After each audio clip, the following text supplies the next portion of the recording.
심플하게 배우는 프레지 과정 파트 1 프레지 기본 기능 익히기 강의를 진행해 볼까요? 네, 저는 정은희 강사입니다. 여러분 이렇게 만나 뵙게 되어 반갑습니다. 프레지는 뭐 하는 거냐? 여기서도 보시면 아시겠죠? 프레지의 PRE, 프레젠테이션 툴이에요. 네, 프레젠테이션을 구축하기 위한 툴, 만들기 위한 툴. 그럼 얘의 친구들 뭐가 있을까요? MS사에 여러분이 너무나도 좋아하는 파워포인트. 아마도 제 강의를 듣고 계신 분들 파워포인트를 어느 정도 하시는 분들일 거라고 저는 짐작해요. 아니라고요? 네, 뭐 아니어도 상관없어요. 그리고 스티브 잡스의 어두운 검정색 티가 돋보였던 그 키노트. 키노트는 F회사에서 이제 개발한 이 프레젠테이션용 제작 툴이에요. 키노트. 그럼에도 불구하고 얘네들 정말 쟁쟁하잖아요. 얘들을 냅두고 내가 왜 프레지를 배워야 할까?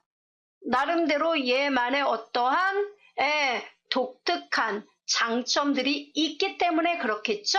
자, 1편에서는 프레지의 기본 기능을 익히겠습니다. 그리고 뭐 2편이라고 말하면 좀 뭐하지만 그 두 번째 단락에서는 파워포인트의 의존도가 우리는 상당히 커요. 그쵸? 우리 초등학교 때 막 그 과제물을 파워포인트로 만들어서 냈다니까요. 예. 그러니까 결국은 뭐냐면 파워포인트의 그 놀라운 도형 그리는 거, 애니메이션 기능, 이런 기능들은 정말 따라올 수가 없어요. 또 배경을 뭐 투명하게 하고 막 이런 것들. 그러한 기능들을 이 프레지가 예전 버전, 프레지 클래식이라고 보통 부르죠. 거기서는 파워포인트를 마음대로 이렇게 가져다가 슬라이드를 추가하고 이게 됐었어요. 근데 이 버전업 되면서 프레지 넥스트에서는 그런 것들이 좀 막혔어요. 좀 답답해요. 그렇지만 그래도 파워포인트의 내용을 일단은 아쉬운 대로 프레지로 가져와서 쓰는 방법들 아주 간단하게 알아보는 파트 2 이렇게 강의를 진행해 보겠습니다. 자, 일단 가볼까요? 먼저 이번 시간 파트 1의 기본 기능편의 첫 번째 내용은요. 프레지가 뭘까? 네, 프레지 너는 누구니? 그 다음 강력한 라이벌 파워포인트와 프레지 간의 비교 설명해 보여드리죠. 그리고 이 프레지는 원칙상 웹상에서 운영되는 프로그램이에요. 물론 돈 주면은 오프라인상에서 파워포인트처럼 여러분 PC에서 프레지 제작을 할 수 있어요. 오프라인이라고 부르죠, 우리가 보통. 근데 공짜 아니에요. 돈 내야 돼요. 저는 교육을 뭘로 할 거냐? 공짜로 해야죠. 교육용으로. 그래서 여러분이 들어보시고 정말 괜찮네. 그러면 돈 주고 구입하시면 돼요. 그래서 회원 가입하는 거 이런 내용들 위주로 쭉 설명드리겠습니다. 자, 일단 What is 프레지? 보죠. 프레지, 넌 도대체 뭐지? 네, 이 프레지를 개발한 사람이 있어요. 그 창업자 중에 한 사람이 헝가리 사람이에요. 애덤 솜라이 또는 솜러이 피셔라는 그 건축가 이자 아티스트, 예술가예요. 이 사람이 있고요. 또 한 사람이 이제 컴퓨터 엔지니어링, 그 피터 할라시라는 사람이 있어요. 이들이 만나서 만든 게 프레지예요. 그럼 여러분 이 프레지를 만든 솜라이 피셔가 말한 내용을 보면은 프레지가 뭔지 눈에 샥 보여요. 이 사람이 뭐라고 했냐면 건축학자이다 보니까 건축에서는 공간과 비례가 중요하죠. 건축물은 여러분 어때요? 균형미가 또 생명이잖아요. 그래서 공간과 비례가 중요한데 종래의 파워포인트에서는 그 평평하고 일차원적인 개념으로는 도저히 그러한 건축의 심오한 세계를 표현하기가 어렵더라 이거예요. 그래서 이 사람이 어떻게 했냐면은 고객들에게 내가 건축할 그러한 건축물이 이런 거예요. 라는 거를 설득해서 보여주기 위해서 자신이 직접 뭡니까? 만들려는 건축 사진, 청사진 그런 것들을 그리고 그 다음에 이것을 화살표로 그려서 그 다음에 여기에서 석가래가 이렇게 올라가고 위에 지붕 마감재는 이렇게 올라갈 거며 안에 인테리어는 이렇게 할 거며 이거를 화살표로 일일이 그리면서 각각의 고객들이 얼핏 이해하지 못하는 부분을 모두 손으로 그리고 사진으로 갖다 붙이면서 설명을 했다고 해요. 그러니까 이 솜라이가 봤을 땐 어때요? 이 평면적인 모습만 보여서는 고객이 납득을 못하니까 자기가 연필로 스케치를 해서 어떻게 됩니까? 여기 약간 안으로 이렇게 들어갔을 때 위에서는 이게 평범한 집이지만 옆에서 봤을 때는 뭔가 사선의 미가 있습니다. 아래로 봤을 때는 또 모양이 얼마나 근사한지 몰라요. 물 위에 떠 있을 땐 또 모양이 얼마나 다르게 보이는지 몰라요. 이런 것들을 일일이 다 설명을 하는 데 있어서 좀 더 입체적인 모습으로 보여주기를 바랬다 이거죠. 그래서 가장 중요한 게 뭐냐면 그런 입체적인 효과를 고객들에게 납득시키기 위해 설명했던 그런 것들을 시각화하자. 이제 화면으로 보여줄 수 있게, 프레젠테이션으로 보여줄 수 있게 하는 그런 기능을 자기는 만들고 싶었다 이거예요. 그래서 또 이 개념에 대한 토론은 유동적이고 융통성이 있으며 파워포인트에서 일일이 슬라이드가 50장이면 50장 순서대로 하나하나 넘겨가면서 설명을 했잖아요. 그죠? 그 결과 어때요? 이 발표하는 사람의 재량에 따라 다르지만 획일적이고 평면적인 이런 슬라이드 내용들을 하나하나 고객들에게 쭉쭉 보여준 결과 지루함을 느끼더라 이겁니다. 너무 지겨워요. 왜? 내가 필요하지 않은 건 일단은 안 보게 되거든요. 그래서 그렇게 하지 말고 이것을 보다 유연하게 융통성 있게 고객들이 필요한 내용들이 꼭 순서적이지 않게 이 주제에서 이 주제로 넘어갈 수 있고 이 주제에서 이 주제로 넘어가면서 빠르게 아주 중요한 부분은 좀 더 포커스를 맞춰서 쫙 당겨서 줌인이라고 불러요. 쫙 당겨서 좀 더 확대해서 보여주고 다시 줌아웃으로 점점점 멀어지게 하고 이런 원근법이라고 부르죠. 그런 것들을 당겼다 보여주고 다시 원상태로 돌아오고 이런 효과적인 시각화를 보여주면 고객들이 훨씬 더 이해도 편하고 보다 흥미를 느낄 거다 이거지요. 그죠? 그런 게 필요합니다. 일종의 대화형 프레젠테이션이 필요하다 이겁니다. 특히 실무에서 일을 하는 사람들은 그런 호기심이 매우 강하니까 다이나믹한 걸 좋아하더라 이거예요. 그래서 만든 이런 필요성에 의해 만든 것이 바로 뭐다? 프레즈다 이겁니다. 즉 프레즈라는 건 뭐다? 평면적인 걸 거부하고 거의 입체적이고 뭔가 다이나믹한 효과를 주더라 이겁니다. 좀 더 부연 설명해 드린다면 우리가 봤을 때 일반 사각형 그냥 이렇게 생긴 거예요. 화면으로 봤을 때 그냥 이걸 보여주는 것과 그래서 뭡니까? 그 사각형이라는 애가 너비는 얼마짜리고 높이는 얼마짜리야 라는 걸 이렇게 보여주는 것과 이것을 위에서 봤을 때, 옆에서 봤을 때, 아래에서 봤을 때, 옆면에서 비스듬히 봤을 때 이런 것들을 모두 보여줄 수 있는 즉 뭡니까? 입체적인 걸 보여주기 위해선 깊이가 중요하더라 이거예요. 얼마만큼 들어가고 얼마만큼 나왔느냐. 바로 Z축이 그런 역할을 하죠. 이 깊이에 대한 개념, 이것이 바로 줌인, 줌아웃. 우리가 줌잉 효과라고 불러요. 들어갔다 나왔다. 이런 효과를 프레젠테이션에 접목시키자. 이게 프레즈의 가장 핵심이에요. 그럼 보다 청중들은 역동성을 느끼게 되더라 이겁니다. 이해되죠? 자, 그런 내용이고요. 그 다음에 프레지의 그러니까 배경은 뭐다? 기존의 정적인 프레젠테이션 방식으로는 그 청중들 모두의 니즈, 즉 필요성을 모두 만족시키기에는 한계가 있다는 거예요. 즉 발표자의 능력이 중요한 거죠. 발표자가 얼마나 재미있게 말을 하고 이런 것에 영향을 많이 받는 거예요. 그게 한계라고요. 그래서 프레지는요. 일단은 파워포인트와 좀 달라요. 이런 역동성을 갖고 있고 얘는 오프라인이 기본이 아니라 웹 기반의 프레젠테이션 프로그램이다 이겁니다. 웹상에서 동작을 해요. 그리고 보다 주밍 효과 이런 것들을 위해서 역동적인 프레젠테이션 구현이 매우 용이한 그러한 특징을 갖고 있습니다. 그리고 메뉴는 파워포인트의 그 메뉴보다 훨씬 적어요. 단순해요. 그리고 중요한 거는 웹 기반의 프레젠테이션이므로 멀리 떨어져 있는 원격지에 떨어져 있는 작업자들끼리도 서로 공유를 통하여 하나의 프레젠테이션을 협업할 수가 있더라 이겁니다.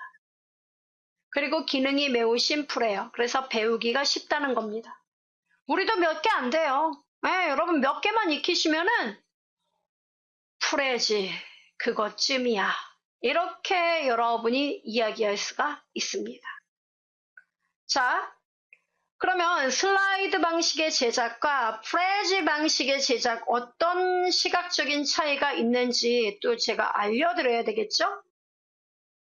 일단 프레지는 심플해요. 이 화면이에요. 이렇게. 그래서 여기는 마치 그 파워포인트의 화면과 똑같죠. 슬라이드 창과 같죠? 얘를 썸네일 이렇게 불러요. 썸네일 창. 그러니까 여기서 클릭하면 해당 이 첫 번째는 현재 그 토픽의 전체 화면을 알려주고 있습니다. 프레지가 여러분 이걸 아셔야 돼요. 얘는 지속적으로 업데이트가 되고 있어요. 그래서 제가 강의하는 시점에서요. 바로 그 전년도, 그러니까 작년이에요. 제가 지금 시점으로 말하는 작년에 이 프레지가 대대적인 업데이트가 이루어졌어요. 그래서 우리가 업데이트 전의 버전을 프레지 클래식, 그리고 현재 요 내용, 제가 강의하는 이 내용이 프레지 넥스트 버전이에요. 그 클래식에서는요, 캔버스라고 부르는 창이 있었습니다. 캔버스. 커다란 도화지예요. 이 도화지 안에서, 드넓은 도화지 안에서 뭡니까? 마치 초등학교 운동장에서 여기는 달리기, 여기는 육상, 똑같은 말인가? 예. 달리기, 여기는 축구, 여기는 줄넘기. 이 운동장이 캔버스라면 각각이 달리기도 여기서, 그다음 뭡니까? 또 뭡니까? 줄넘기는 여기서, 축구는 여기서. 이렇게 각각 나눠놓으니까 어때요? 정신이 없더라 이거예요. 근데 지금의 토픽은 뭐냐면은 우선 전체 화면에서 주제만 얘기를 해줘요. 이 운동장은 달리기도 할 수 있고 또 여기서 축구, 줄넘기 다 돼. 그런 걸 포함하고 있다. 예. 우리가 가리키는 교육 운동에는 이런 게 포함되어 있다. 이게 소개만 해줘요. 그리고 달리기, 축구, 줄넘기 얘네들은 각각 뭡니까? 달리기는 달리기 시합장 별도로 만들어 놓고 여기서 다루게 되고요. 그 다음에 축구 클릭하면 어떻게 돼요? 더블 클릭이죠, 정확하게. 그러면 축구 운동장이 따로 만들어져 있어요. 축구 안에서도 뭡니까? 너네 말해봐. 축구에서도 여기 따로 연습하는 곳, 본 경기가 있는 곳. 이렇게 나눌 수 있어요. 또 줄넘기도 어때요? 실내에서 따로 만들어져 있다. 그러면 줄넘기를 하기 위한 거. 단순 줄넘기, 이중 줄넘기장 따로. 이렇게 나눌 수 있다니까요. 이 개념, 각각 나눈 이 제목들, 달리기, 축구, 줄넘기, 이들을 우리가 토픽이라고 불러요.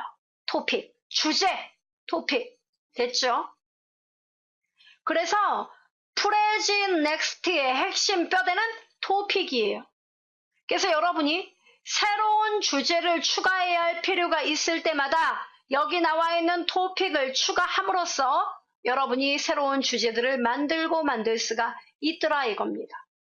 그리고요, 이 토픽들은요, 누구에게 이렇게 연결되고 이게 아니에요. 여기 화면에 나와 있는 토픽들은 각각 독립적인 존재들이에요.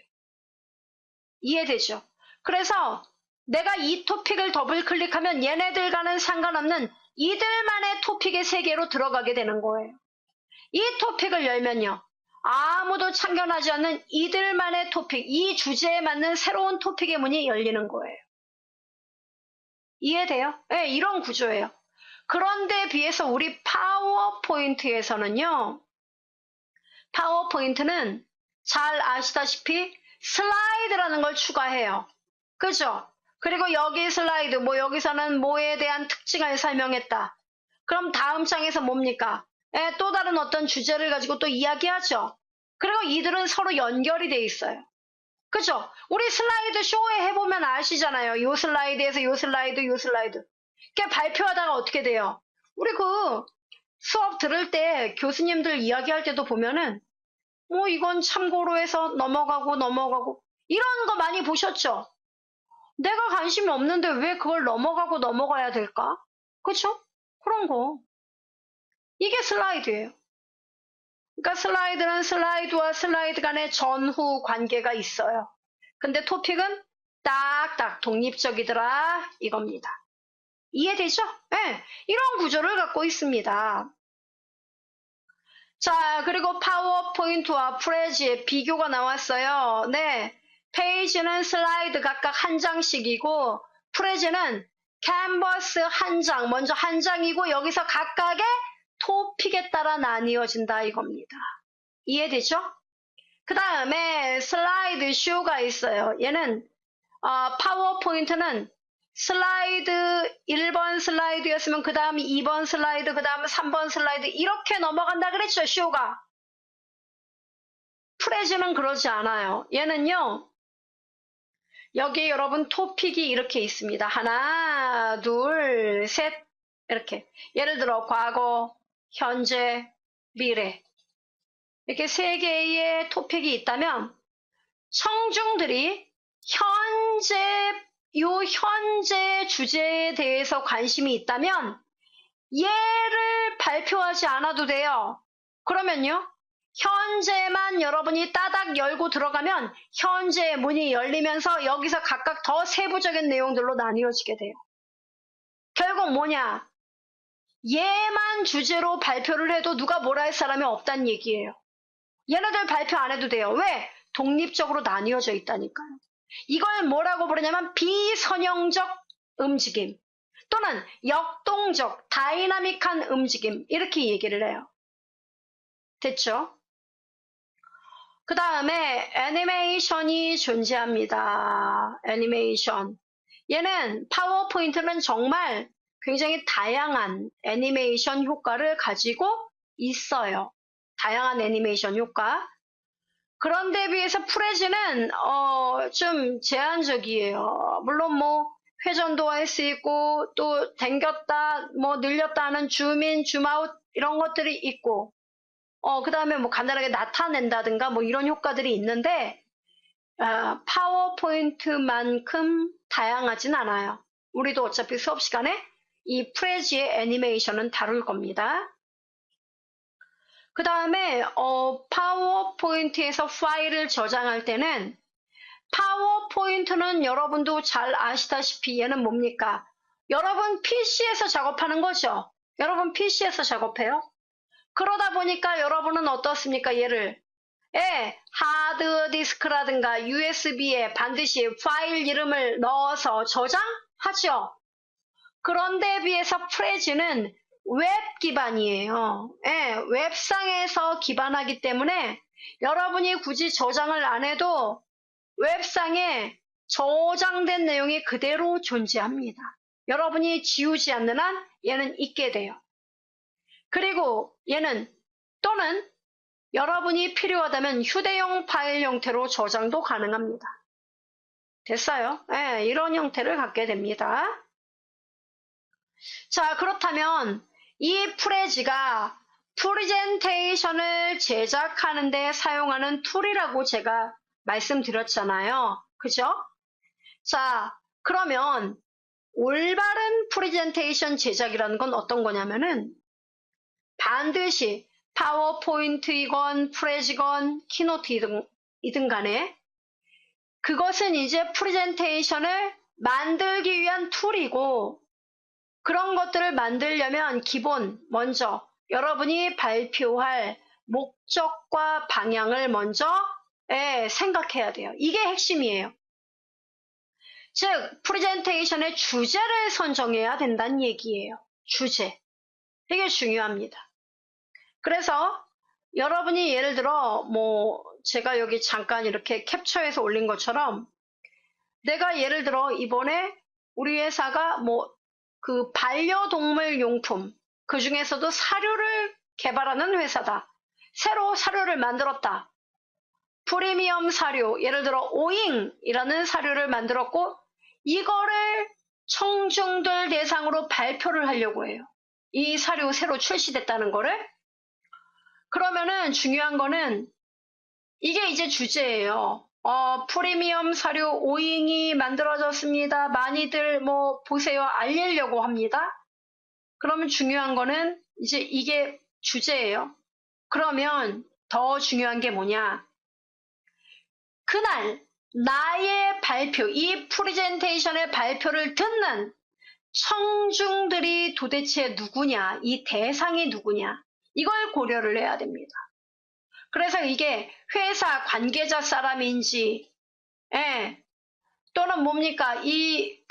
각각의 이 사료를 사용하는 대리점 점주들인지, 아니면 뭡니까? 동물에 지대한 관심을 갖고 있는 동물사랑 카페 회원들인지, 이런 것들에 따라서 프레젠테이션 순서와 방향을 잘 결정을 해야 돼요. 됐죠?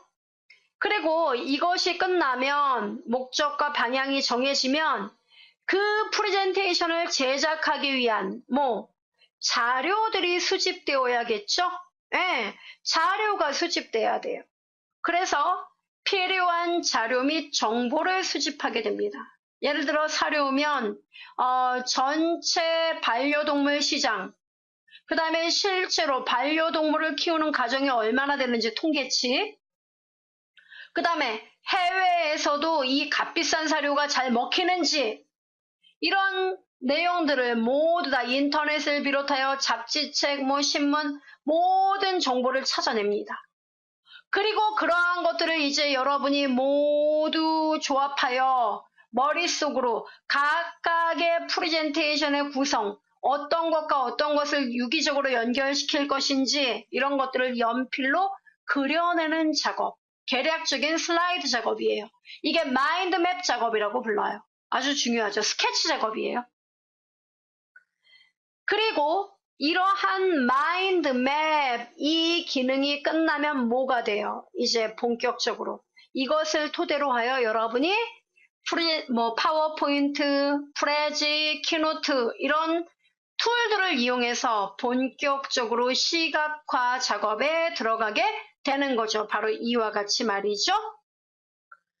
그리고 이러한 작업이 끝나면 이제 뭡니까? 팀원들한테 발표를 한번 해봐야 되죠.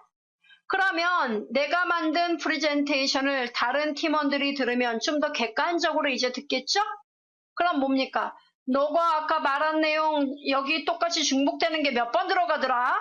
그거 뺐으면 좋겠더라? 이런 지적을 받는다든가, 또는 너가 아까 소제목으로 말한 내용을 좀 더 부각해서 디테일하게 설명했으면 좋겠어. 이런 보완 대책이 생기게 되거든요. 그런 것들을 다 들어서 다시 한번 피드백 해야 되죠. 그래서 어때요? 다시 해당 자료, 그리고 이런 내용도 추가했으면 좋겠어. 자료를 다시 필요하다면 수집하고, 다시 그림을 그려보고, 다시 슬라이드 수정. 이렇게 해서 또 발표해보고, 그리고 시간이 얼마나 걸릴지 다 따져봐야 된다는 이야기예요.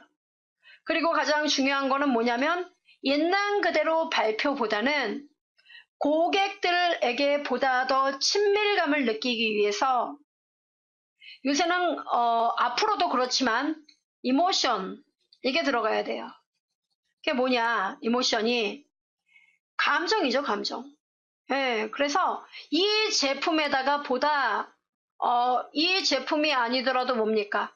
이 제품과 비슷한 것들을 내가 먹여보니까, 우리 개들이 몇 마리가 있었는데, 이걸 먹여본 결과, 모질이 더 좋아졌다든가, 예, 또 나쁜 점도 과감하게 조금 이렇게 이야기를 해주고, 이런 에피소드를 추가하는 게 좋아요.